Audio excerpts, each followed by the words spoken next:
George Bernard Shaw. George Bernard Shaw was indeed a prominent figure in late Victorian literature. Although he lived well into the 20th century, his formative years as a writer and his initial literary successes occurred during the late Victorian period, which roughly spanned from the 1870s to early 1900s.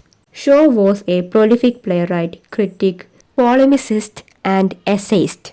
He is best known for his plays, many of which challenged the social norms and conventions of his time. Some of his notable works of the late Victorian era include Mrs. Warren's Profession, a play that addressed the controversial topic of prostitution, and Arms and the Man, a satirical comedy that mocked romanticized notions of war. Shaw's writing often reflected the societal changes and intellectual currents of the late Victorian period.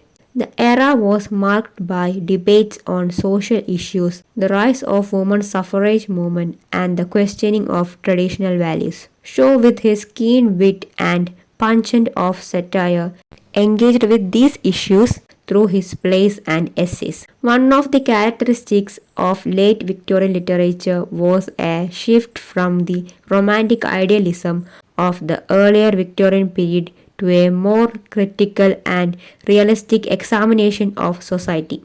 Shaw was at the forefront of this shift, challenging conventional morality and exploring the complexities of human behavior and relationships in his works. It is important to note that Shaw was associated with the Fabian Society, a socialist organization that advocated for gradual social reform. His political and social views were often reflected in his writings, and he used his platform to critique the prevailing economic and political systems of his time.